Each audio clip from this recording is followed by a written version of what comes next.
ನಮಸ್ಕಾರ ವೀಕ್ಷಕರೇ, ವಿವಾ ನ್ಯೂಸ್ಗೆ ಸ್ವಾಗತ. ಇದು ಸುದ್ದಿಗಳ ಡಬ್ಬಿ.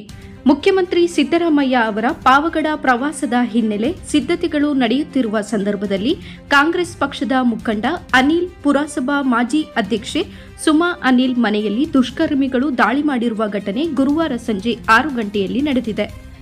ಘಟನೆ ಪಾವಗಡ ಪಟ್ಟಣದ ಶ್ರೀನಿವಾಸ್ ನಗರದಲ್ಲಿ ನಡೆದಿದ್ದು, ಸಿಎಂ ಕಾರ್ಯಕ್ರಮದ ಸಿದ್ಧತೆಗಳ ಪರಿಶೀಲನೆಗಾಗಿ ಸುಮಾ ಅನಿಲ್ ದಂಪತಿ ಮನೆಯ ಬಾಗಿಲಿಗೆ ಬೀಗ ಹಾಕಿ ಎಸ್ಎಸ್ಸಿ ಸಮುದಾಯ ಭವನದಲ್ಲಿ ಹಮ್ಮಿಕೊಂಡಿದ್ದ ಪೂರ್ವ ಸಿದ್ಧತಾ ಕಾರ್ಯಕ್ರಮದಲ್ಲಿ ಪಾಲ್ಗೊಂಡಿದ್ದರು.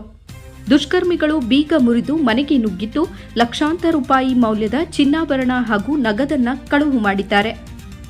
ಕಾರ್ಯಕ್ರಮದ ತಯಾರಿಯ ಜವಾಬ್ದಾರಿಯನ್ನು ಹೊತ್ತಿರುವ ಅನಿಲ್ ಮನೆಗೆ ವಾಪಸ್ ಬಂದ ಬಳಿಕ ಈ ಘಟನೆ ಬೆಳಕಿಗೆ ಬಂದಿದೆ. ತಕ್ಷಣವೇ ಪಾವಗಡ ಪೊಲೀಸ್ ಠಾಣೆಗೆ ದೂರು ನೀಡಲಾಗಿದ್ದು, ಪೊಲೀಸರು ಪ್ರಕರಣ ದಾಖಲಿಸಿಕೊಂಡು ತನಿಖೆಯನ್ನ ಆರಂಭಿಸಿದ್ದಾರೆ. ವಿವಾ ನ್ಯೂಸ್ ಕನ್ನಡ.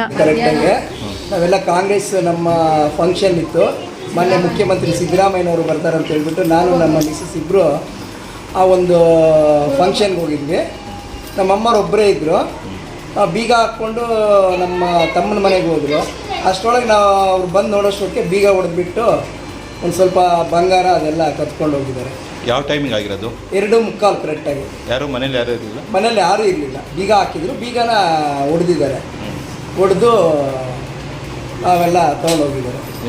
ಏನೇನು ಕಳ್ತನ ಆಗಿದೆ? ಈಗ ಅಮ್ಮನವೆಲ್ಲ ಒಂದು 4-5 ಜೊತೆ ಇವು ವಾಲೆ, ಆಮೇಲೆ 2 ಬಂಗಾರದ ಬಳೆ, ಇನ್ನು ಡಾಲರ್ಸ್ ಇದ್ವು ಚಿಕ್ಕ ಚಿಕ್ಕವು, ಒಂದು ರಿಂಗು, ಡಾಲರ್ಸ್ ಇದ್ವು, ಒಂದು $4 ತಗೊಂಡು ಹೋಗಿದ್ದಾರೆ.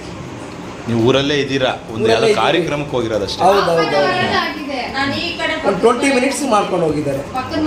ಇದು ನಮ್ಮ ಏರಿಯಾದಲ್ಲಿ 5ನೇ ಕಳ್ತನ ಆಗಿರೋ ಮನೆ. ನಮ್ಮ ಮನೆ ಹಿಂದೆ ಮುಂದೆ ಪಕ್ಕ ಎಲ್ಲ 4 ಮನೆಗಳು ಒಂದೇ ತಿಂಗಳಲ್ಲಿ ಆಗಿದ್ದಾವೆ. ಆದರೂ ಕೂಡ ಇದುವರೆಗೂ ಯಾರ್ದು ರಿಕವರಿ ಏನೂ ಆಗೇ ಇಲ್ಲ. ಇದಂತೂ ಭಾಳ ಪೊಲೀಸರು ಗಸ್ತು ಇರ್ಬೋದು, ಏನು ಮಾಡ್ತಾ ಇದ್ದಾರೆ. ಹೌದೌದು, ಅದೇನು ಕಾಣಿಸ್ತಾನೆ ಇಲ್ಲ. ಇದುವರೆಗೂ ಯಾರು ಸಿಕ್ಕಿದ್ದಾರೆ, ಯಾರು ಹಿಡಿದಿದ್ದಾರೆ ಅನ್ನೋದು ಕೂಡ ಗೊತ್ತಿಲ್ಲ. ಈ ಹೆಚ್ಚಿಗೆ ಆಗ್ತಾನೆ ಬರ್ತದೆ. 1 ತಿಂಗಳು ಗ್ಯಾಪ್ ಕೊಟ್ಟು ಮತ್ತೆ ತಿರ್ಗಾ ಶುರುವಾಗಿದೆ. 1 ತಿಂಗಳು ಸ್ವಲ್ಪ ಕಂಟ್ರೋಲ್ ಆಯಿತು, ತಿರ್ಗಿ ಮತ್ತೆ ಈಗ ಸ್ಟಾರ್ಟ್ ಆಗಿದೆ. ಇದರಿಂದ ಸಾರ್ವಜನಿಕರಲ್ಲಿ ಒಂಥರ ಭಯಭೀತಿ ಆಗಿಬಿಟ್ಟಿದೆ. ಯಾವ ಟೈಮಲ್ಲಿ ಬರ್ತಾರೆ, ಈ ಡೇ ಟೈಮೇ ಬಂದು ಹಿಂಗೆ ಹೋಗ್ತಾರಂತಂದರೆ ಇದಕ್ಕೆ ಒಂದು ಅರ್ಥನೇ ಇಲ್ಲ. ಯಾವುದೇ ಒಂದು ಸಾರ್ವಜನಿಕರಿಗೆ ಒಂದು ಪ್ರೊಟೆಕ್ಷನ್ ಅನ್ನೋದಿಲ್ಲ. ಭಾಳ ಒಂದು ಭಯಭೀತಿಯಲ್ಲಿ ಟೌನವರು ಇದ್ದಾರೆ. ನಿಜವಾಗ್ಲೂ ಇದು ಭಾಳ ಖಂಡನೀಯ ಇದು.